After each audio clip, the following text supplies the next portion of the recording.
Welcome to Depression Proof Your Life Live, a space for honest conversations about mental health, mental wellness, recovery, and resilience. Here, we explore how communication, environment, and mindset work together to move us from silence to strength. I'm Marion Mills, and I created DPYL out of my own journey through mental illness, addiction, and recovery. These conversations are about breaking stigma, finding support, and reminding you that you are not alone. If tonight's conversation brings up heavy emotions for you, please step away and reach out for support. Call or text 988 or call 911. Let's begin.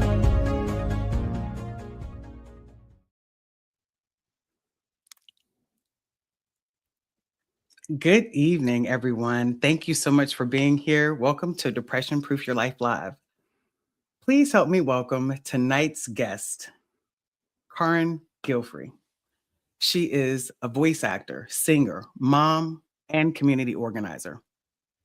She was a One Voice Awards 2024 Voice Actor of the Year. She has voiced national TV campaigns with brands like Citibank, CVS, ESPN, Volkswagen, Estee Lauder, and Disney. An award-winning video game voice actor in roles with Starfield, Saints Row, Voice of Cards, and more. Narrates true crime for Oxygen Network. Narrated and produced over 150 audiobooks. She holds a Bachelor of Music from USC's Thornton School of Music, and she earned her Master of Music from the Juilliard School. Performed with LA, New York, and Santa Fe Opera. Appeared as a soloist with LA Philharmonic, Phoenix, and Pasadena Symphony. And lastly, but not least at all, she is also the vice president of NAVA, the National Association of Voice Actors, where she advocates for actors' rights and AI policy at state and federal level. Please help me and give a warm welcome to Carin Gilfry. How are you doing tonight? I'm great. How are you? Wonderful, wonderful, wonderful. Good. I'm actually sort of nervous just because of, I remember when I first met you, I actually got a scholarship in 2022 to attend the evocation.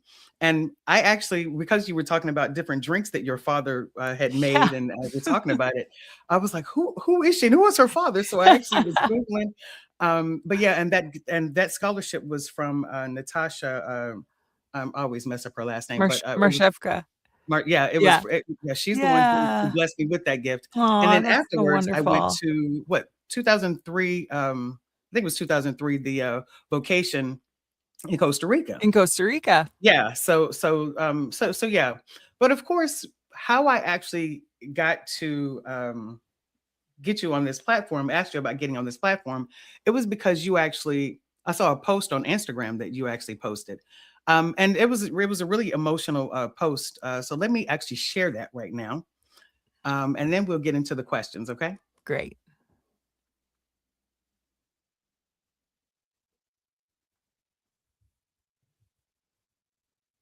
All right.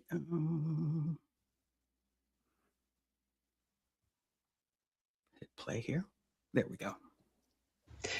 This feels so silly, but have you ever just mourned the end of a dream?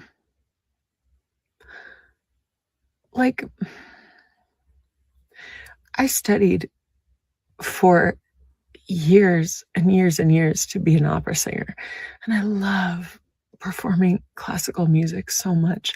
And I was just listening to this piece by Eric Whitacre, which didn't even have singing in it, the clip that I heard. And I just burst into tears because I realized that I don't think I will ever make music at that level again. And I love my job, and I love my life, and I love my kids, and I love my family, and I love what I do, and it's awesome.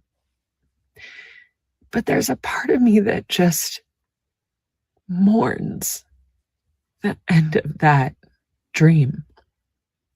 And I think it can be anything. I think it can be, if you wanted to have kids and you never had kids, or if you wanted to achieve something, in sports and you got too old, and I know it's never too late to start and to do the thing, but if I want to keep going on the path that I'm going with the awesome career that I have and the awesome life that I have, it's just never going to be a reality for me. And that's fine. But it's just not fair that we only get one life and that we only get a certain amount of time. And there's so much I want to do. And I'm going to try to do all of it, and I had a career, but there's just so much I want to do. So that was the post, and I think I immediately reached out to you when I actually saw that. Of course, it was very moving, and even at the beginning of the post, from the beginning of the post, even at the end, you could tell that you were beginning to get, emotional again. Just Yeah. at the thought of that loss. So let's get into the question. So, like I said, I really appreciate you for being here and being so vulnerable. If you could tell us, how long were you actually an opera singer before you realized that your voiceover career was no longer running alongside it, but actually replacing opera? It's funny because my exit from opera happened at the same time as I decided to do something else. And it wasn't so much that voiceover overtook my opera career. Okay. It was that I was starting to leave opera because for me, it became a really toxic environment to be in. And the reason is, and a lot of opera singers will tell you this, being an opera singer is like being a professional ballet dancer, where you have to be at peak performance at Yeah. all times. You have to be in peak physical condition. You have to train constantly. It's incredibly expensive. You have to coach with people. You're always learning new roles. You're always traveling, and opera companies don't pay typically for your travel or lodgings. They only pay per performance. So they don't even pay for rehearsals. You get there, like you'll get to Paris and the show will go up in November, but you get there in September for rehearsals. And the whole time from September until the show goes up, you're living on your own dime. Yeah. And then they pay you the night of the first performance, and you get paid per performance. So if something happens and you lose your voice and you can't perform, you have no income. Wow. If something happens and like that first show, you don't sing well and they're like, yeah, we don't think she can do the whole run, and they fire you and your understudy takes over, you have no income. So the pressure is really, really high. And the people who watch opera and the people who perform in opera are very, very critical, and they really are looking for perfection. You might sing 10,000 perfect notes, but that 10,000 first note that's a high note that you miss is the one thing that the critics write about and the one thing that everyone remembers for the rest of the time. So I was in a really toxic relationship with an opera singer also. Okay. And when we broke up, it kind of coincided with me realizing that this was not something that was good for my mental health. And I needed to rediscover the joy of being alive and just being myself. I had no money. I had relied on my former spouse for all of our income. And so I left that relationship with, $1,000 in a checking account and 2 suitcases. And I moved into an apartment in New York City where I couldn't afford the rent. My parents were my guarantors. I still paid the rent, but they were my guarantors so that I could get the apartment. Yes. And then I rented out a second bedroom on Airbnb and I babysat. And I kind of left opera and did that, and then had this moment in my life where I just started journaling and trying to figure Mm. out, like, what do I actually like to do? Like, Yeah. if I could wake up in the morning and do anything I wanted, Yeah. what would I do? And the answer was that I wanted to be a Disney princess. I love it. But, Oh, like, I love but it.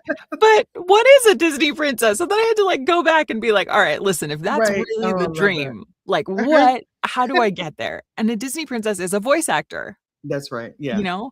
And Mhm. so I thought, maybe that's something I should do, go into voiceover instead. Okay. Um, and so I kinda jumped in with both feet, and from really almost from day 1 of starting in voiceover, I almost didn't sing at all. Yeah. I was just kinda done. Yeah. It's I had, like, a understandable. few months where I did both, maybe, like, a year where I did both, and then I was just so into VO that I just was embracing my new reality and my new life with both hands, and I really just left opera behind. Yeah. But, yeah, it was hard because in the same way that, like, being in a toxic relationship with a person, Yeah. there are beautiful moments, and there are things that you miss, and there are things that you love, but also it's just, like, constant, like, "You're not good enough. This is bad." Like, Yeah. Yeah. you it's a constant battle with your psyche, Yeah. and when I think about opera sometimes, I just think about the amazing experiences that I had and all of the work that I poured into that Yeah. to be a professional opera singer, and then realizing that I had to leave, for my own sanity and safety, really. Like, I was not in a good place. Um, and so, yeah, mourning all of that is difficult. Karin, I really appreciate you for being so open, honest, and vulnerable because and then I want to applaud you. It's not a lot of people um that because of what you've worked so hard for, even though it was for your mental health, a lot of people stay because of what they work. It's like, no, I'm not going to leave. I worked so hard to be here, Yeah. and ignore all of those toxic traits, toxic symptoms, and realizing just how much it was affecting you. So good for you for, um, and knowing that it wasn't an easy decision, but it was a decision, like you said, that you had to make for yourself. And what better thing to go from ballet, excuse me, from an opera singer to a Disney princess. Like, Well, so I love I haven't been a that. Disney princess yet, and I think at this point I'm 40 now. I think I've exited the Disney princess territory, and now I'm getting into the villain. I'm in my villain era now. Okay, okay. Disney villain. But I'll be Um, like the nicest Disney villain you ever met. yes, exactly.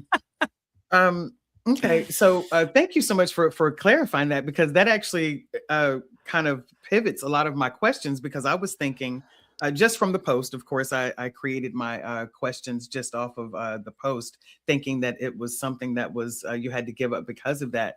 So as you just stated, just it was still hard. How did you deal with that? How did you do you think that you dealt with it by pouring yourself into voiceover, uh, to avoid? Definitely. Mhm. Yeah, that you hit the nail on the head. That's Yeah. exactly it. There's, uh I'm thinking of a terrible saying. I'm gonna say it anyway because because it's so Okay. slightly relevant, but, like, the be the best way to get over someone is to get under someone else, Under some, yes. Okay. Gotcha. which Yeah. is but No, it's that's like, perfect. if Yeah. you're relating opera singing to, like, a person, Hmm. that's what happened to me is, like, I left opera and I just threw myself into voiceover. I took every single class I could. I was doing you asked me about before we started recording about audiobooks. Mhm.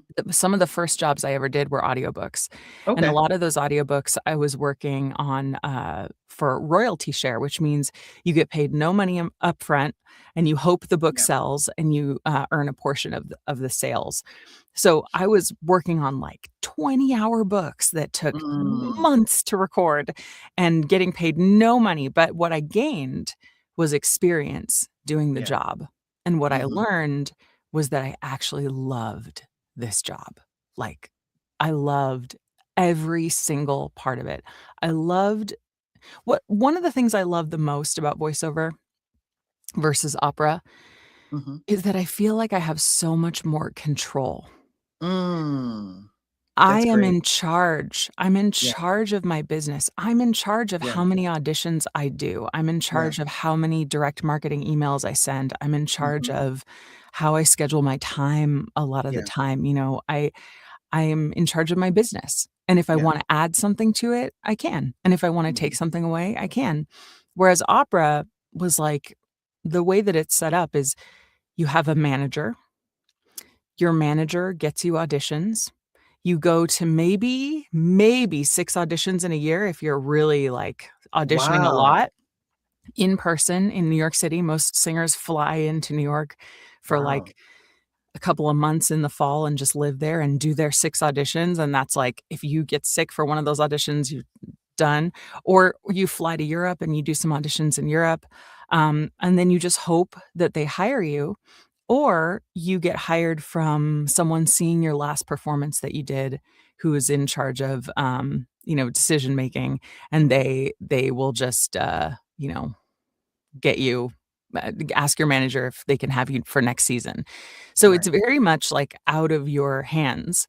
As an opera singer, you don't contact the head of an opera company. You would never do that. That would be really, really Right. not good. Wow. So, I loved the fact that I got to kind of take the reins of my own life and steer Mhm. myself in the direction that I wanted to go. Yeah. And I loved the acting. I at first hated the tech and the editing part of it, but then Mhm. once I really learned how to do it, then I learned to love that part Of too, and I got course. really fast at it. Yeah. Um, and then the last thing was I loved the community.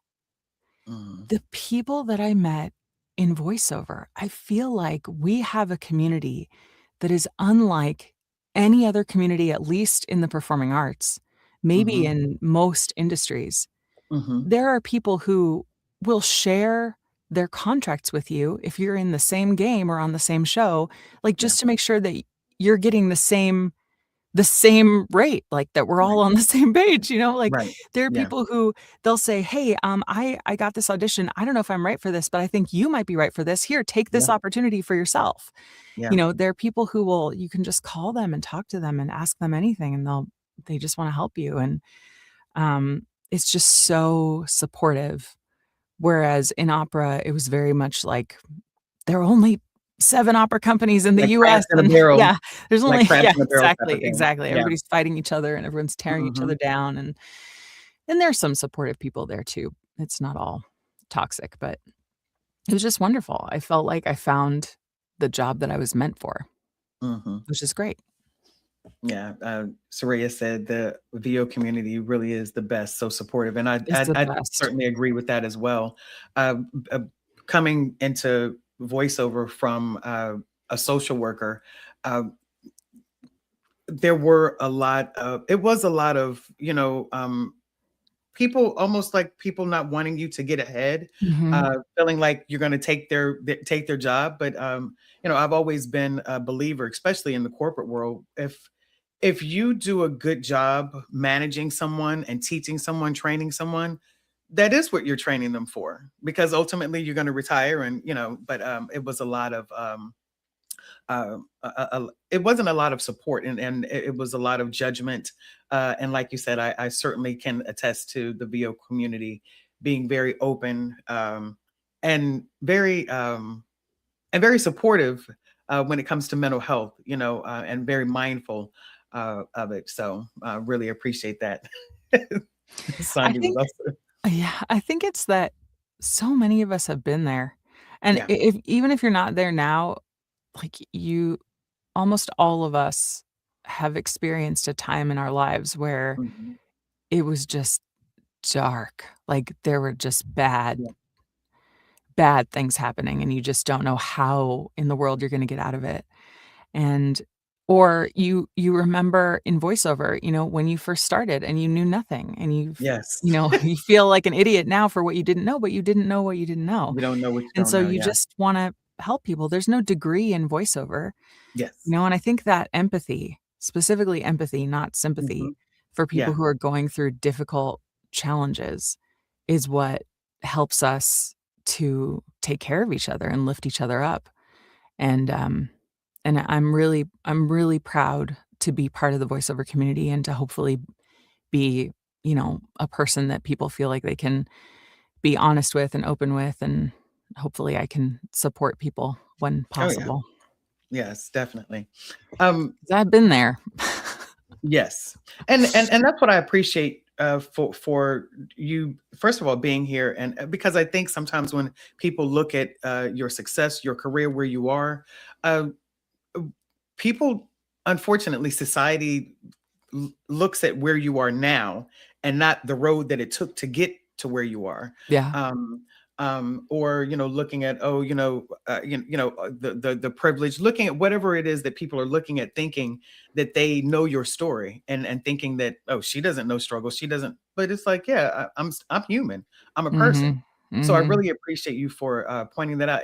Another thing that I really appreciated about your post was you made a point to constantly, and I know that you were talking to the people, but it was also just a private moment that you needed to get out, I feel like.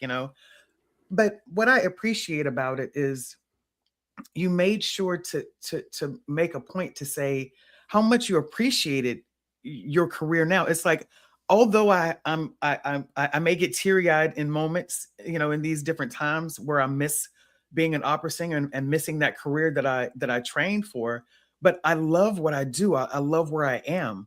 So what would you say to someone who is looking at your career and was like, you're so successful,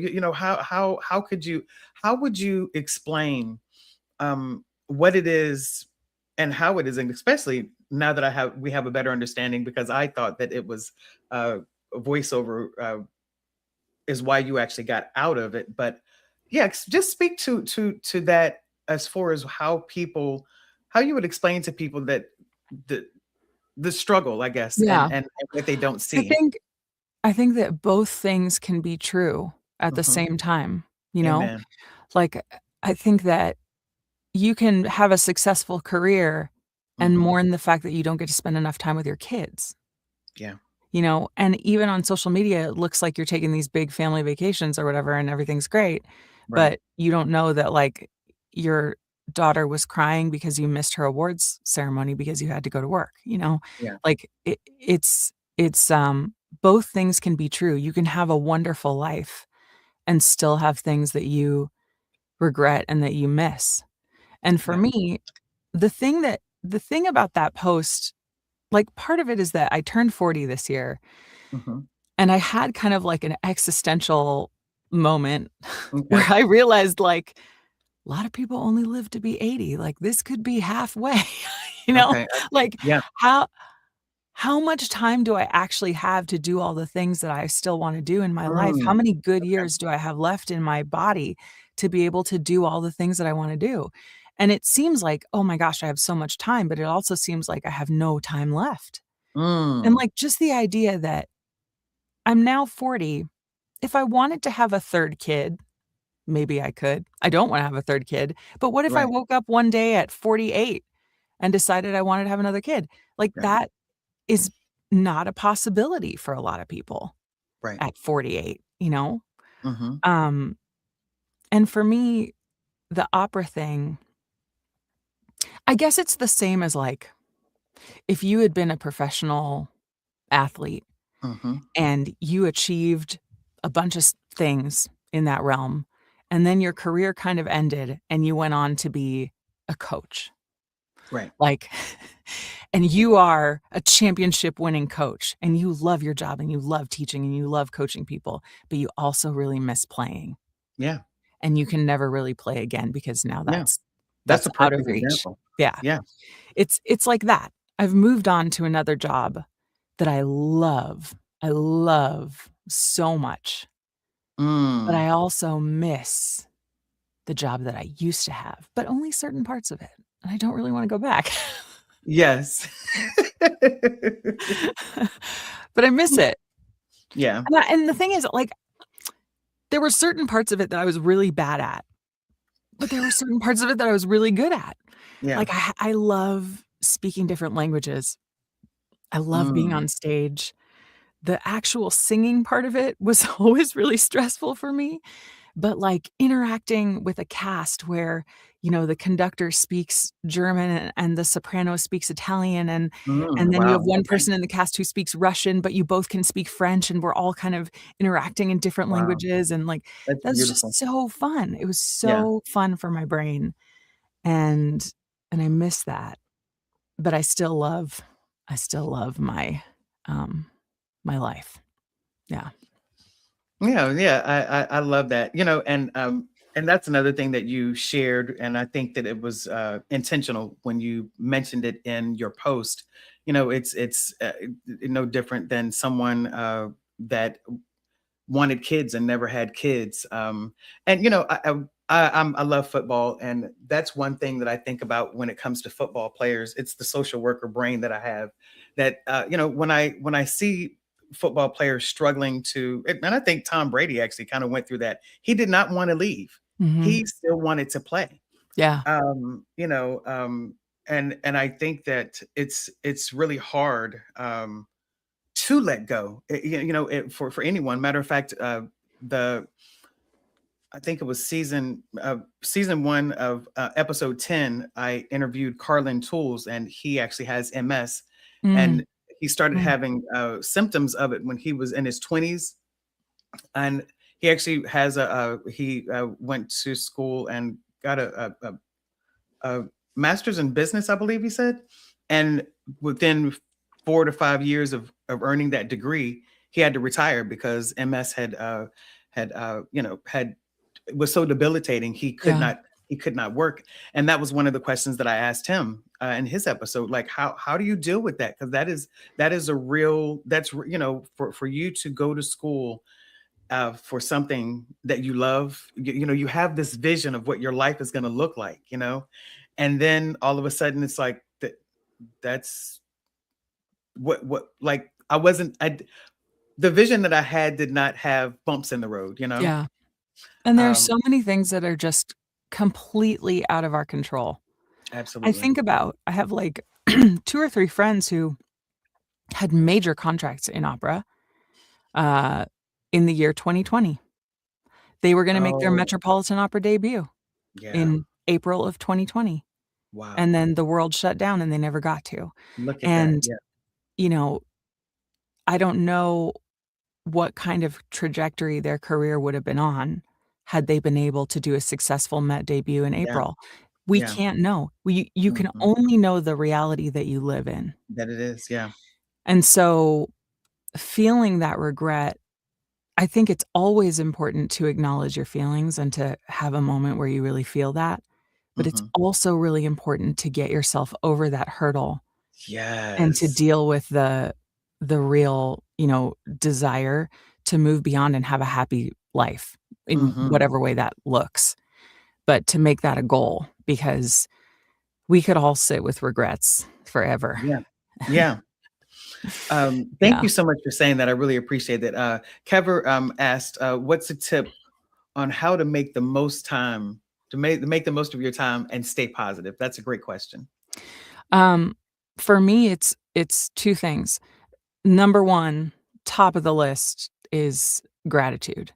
Mhm. Having gratitude for everything that I have and Yeah. everyone that I know and everyone that I love and Mhm. the work that I have now, and to let the people in your life who have done wonderful things for you know how much they've impacted you. At the beginning of this year, I decided I was gonna meet with all my agents. Like, I just did it the past couple of weeks. I met with all my agents and managers in part to just say, oh my God, do you remember when we started working together?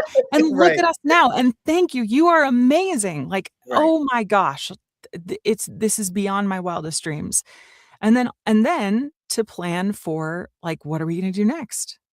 Because there's so many more things that I'm excited about that I still want to do in my career and that I want to keep doing because I love it.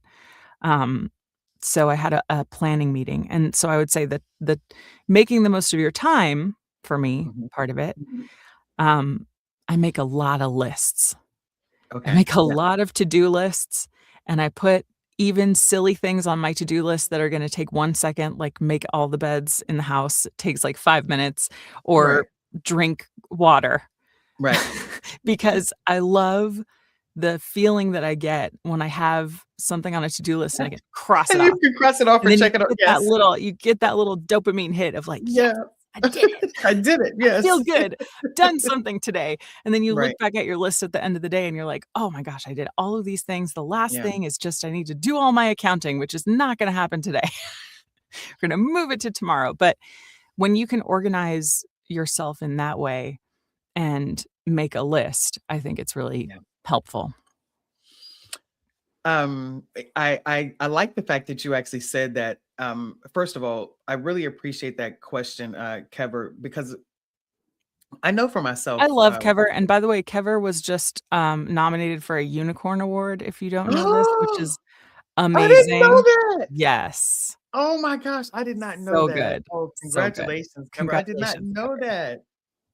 that. So awesome. Wow. Carol says she's the queen of lists. Yes, lists. We gotta have the Oh my lists. goodness. I love that. Congratulations, Thank you so much for sharing that, Karin. I Yeah. didn't even know that. But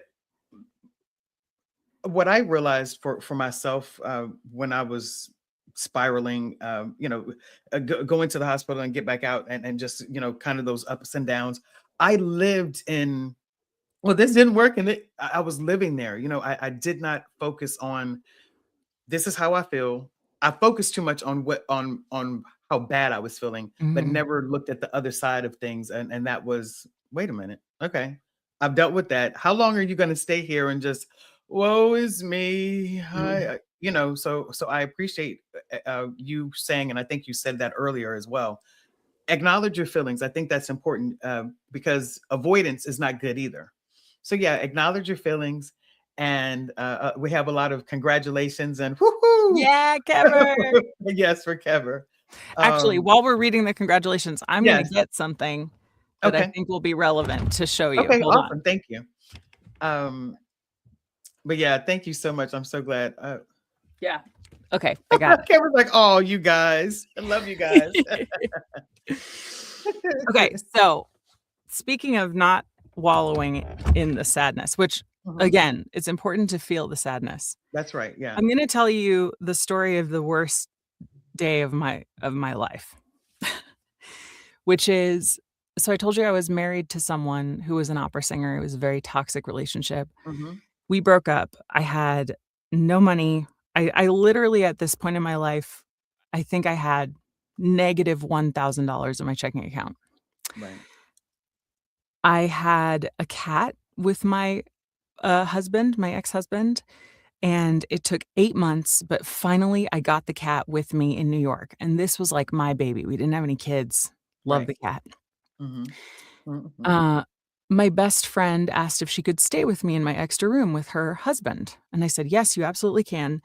Just know that, I live on the 29th floor. They're putting in screens in the windows next weekend. Keep the windows closed because of the cat." Okay.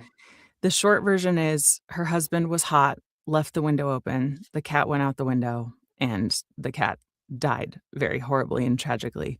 Oh. And on the day that I discovered this, um, it was horrible, and I won't go into all of those details, but, like, Right. it was as if my entire life that I knew had collapsed Yeah. around me, Hmm. and, like, my baby, like, this last thing that I had that was the one piece of joy from my last relationship was now gone, and I stayed up all night just, like, pouring into this journal, Yeah. And this is my journal from that time.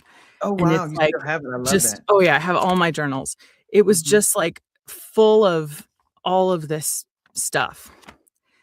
But at some point in the night, I stopped. I wrote a letter to my cat. Oh, I love And that. I said goodbye and I let her go. And then we got to this page, which is chapter 2, The Phoenix. Yes. Oh, I love that. And I drew a picture of it looks like a child's drawing. But this is the thing. That's It doesn't matter. beautiful. This is my journal. I Yeah, can do whatever I want. that's right. And I started, it was literally like 2 in the morning and I had been up forever. And I started from that point, the lowest point that I had ever felt, figuring out how to build myself back up Back from up. the Yeah. ashes stronger Mm. than I was before. And it was like brick by brick, you know, piece by piece, I decided I was Mm. going to make a life that would be impossibly beautiful, that people would look at and say, "How is this even possible? It seems impossible." Yeah. Um, because it would be everything that I wanted. And and so much of it has happened, but it takes work and effort. It takes, like, deliberate action to put yourself in a place of, "I'm building something for the Mm. future," I'm sorry. instead of I'm sorry. it's I was not expecting no. that. That's just really powerful, It's and really that's what it's Trevor was hard. just saying. Yeah. It's the power of getting it out, and that's just like I said at the beginning when I shared your post. I know that you knew that you were on, but you're sharing a post on social media, but that was something that you just needed to get out for yourself. Yeah. And it really does show the power of journaling and the fact that I love, and all these people saying that I think Soraya said that she has something from Yeah, journaling from journals sixth from 6th grade. grade. Yeah. First of all, anytime you may get down on yourself or think, oh my gosh, I haven't accomplished anything, you can go back and look at these old journals and like, wow, I forgot about that time. I forgot about how low I was. And look how far I've come, so it's really powerful. But I'm a crier, so but yeah, that's so Me beautiful. too. Thank you so much for sharing that. I really appreciate that. I also Wow. started, like I started talking to myself as if I were my best friend talking to me, in my Mm, journals. Like, yeah. I started calling myself, like, honey and sweetie in my Mhm. journals, like, and Right. and, like, just whatever, and I imagine, like, what my mom would say to me. She would be like, "Oh, honey, like, Yeah. it's I'm so sorry. This sucks, like, Yeah. but we're gonna get through it. Like, you can do this. We're gonna do this." And I had to, like, be gentle with myself throughout that whole time, but also just know that there was something better on the other side. And yeah, life sucks, man. Life is horrible sometimes. It's Oh, so unexpected, and it just like, I'm I'm so sorry. you're one phone call away from devastating news, but you're also one phone call away from being on Oprah. Like, we don't know, Yeah. you don't know what can happen. Like, it's just unexpected, and the only thing that we have control over is, the little things, Yeah. like what time you put yourself to bed, what time how much water you drink in a day, and sometimes you can't even control that, but Right. you do what you can to take care of yourself so that Yes. when you do get that life-changing phone call, at least your body is prepared and you've hopefully had enough sleep and you've taken care of yourself, every day so Yeah. that you, can be strong. I Yeah, don't know. absolutely. Wow. Thank you so much. Wow. I don't even think that I think maybe for the last 10 or 15 minutes, I have not asked not one question that was actually on the but again, that's what I That's love all about. right. We don't need Yeah, to that's about to, yeah, that's what I we love don't need about to the follow the it's rules. just flowing, right? Yeah, yeah. It's just a natural conversation. So I really do appreciate that. Definitely I love it, and it also just shows the power of in that moment it sounds like you're very self-aware, and you have been for quite some time, or maybe always. The fact that in that moment you didn't just go to bed or wrestle in your sleep, have a restless night. It was like, no, I have to get this out. I'm gonna, and in that moment at 2 o'clock in the morning, you actually pulled your journal out, and started. Had you been journaling before that though? Yeah, Or was that no, I've okay? always journaled, and I find that I feel my best even when bad things are happening. I feel my best when I have a journal. And I think Hmm. for some people that can be a therapist, Yeah. like it's like going to a therapist. Yeah. You just have the ability to get it all out of you. Um, I'm a person, I've gone to therapy at various times in my life. Hmm. Um, I I like it sometimes, and sometimes I'm like, "I don't think this is helping," but journaling always helps. Yeah. Um, and, yeah, I have a whole shelf of all my old journals back there, and it's really fun because I make, like, goal lists, and I draw stupid pictures, and, there are times when I've drawn a picture. Actually, I have a page in here where a guy that I was dating, he his name was Evan, and he left me notes all around my house. Oh wow. Look at They're funny, that. they're Oh like wow. little cute little sexy notes sometimes and beautiful notes and really sweet, Right. and I'm not dating him. It doesn't matter, but it's so nice that someone left Yeah. these around my house and I put them in my journal to, like, just Hmm. remember Yeah, to remember that that moment. I love that. Yeah. moment, and it's just so nice. But yeah, I have, like, little sketches and just, like, I don't know. And this is 2014. Wow. This is a long time ago. When is the last time, I know you pulled it out just now. When is the last time you probably opened that and flipped through that particular one? This particular one? Yeah. This one I've opened probably more than any of my other journals, Hmm. specifically because this one was the one where I divorced my ex-husband, my Okay. cat died, and I built myself back up. Yeah. Makes This sense. one, and, there are there are people I think that feel bad about all of the bad things that they've gone through. They feel Hmm. resentful about all the bad things they've gone through in their life. Yeah. I have to have gratitude Yeah. for the bad things that I've gone through in my life, Hmm. because had it not been for my ex-husband, I wouldn't have met my current husband, Right. because I probably wouldn't have been single. I would have been married to somebody else. I wouldn't have the 2 kids that I have today.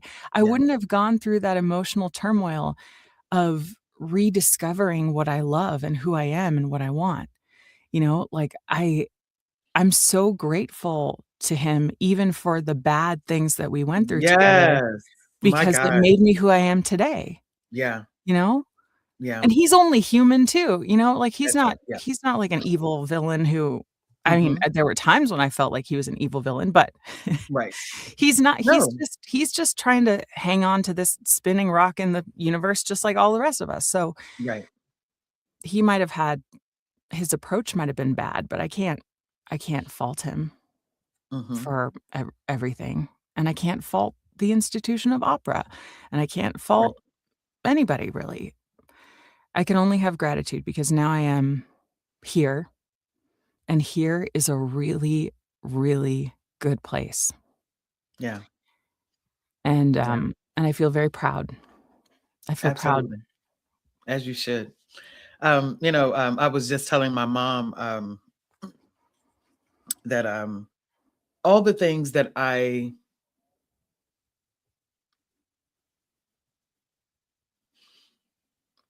mm, I used to smoke. I smoked for Mhm, like 20 years. mhm.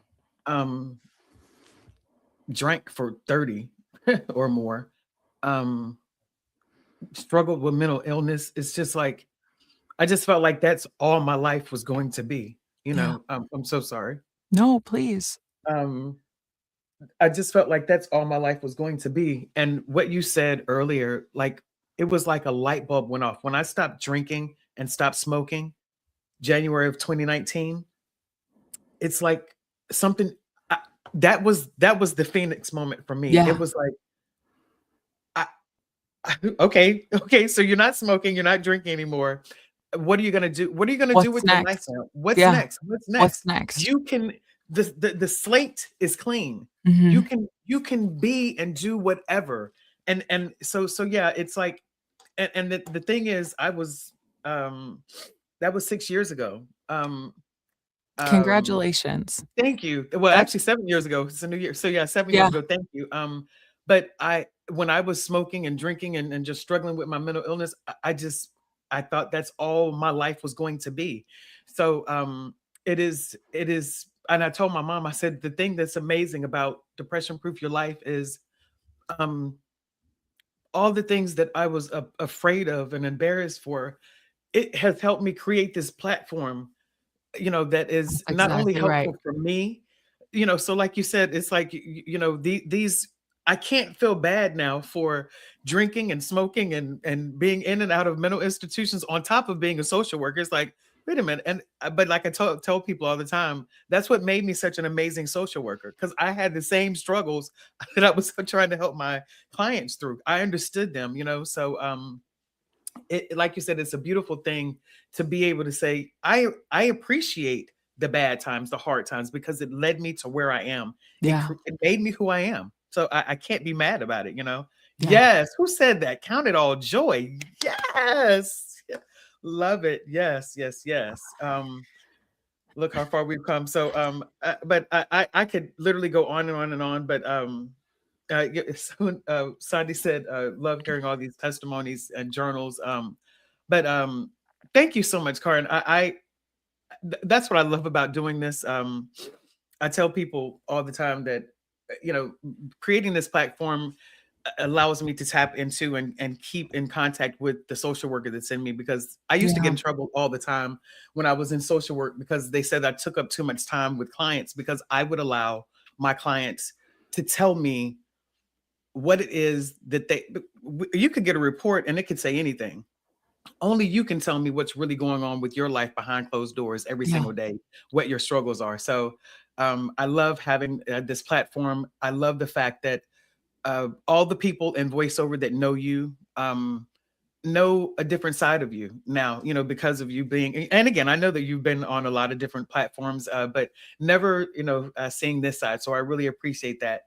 I'm actually just trying to wind up, because I know that this conversation for me could go on and on and on, but I know that you said that your daughter is She's not feeling sick. well I at all. know, She's my sick. poor baby. So I really She has a appreciate you. stomach bug. Yes. Um, So this yeah.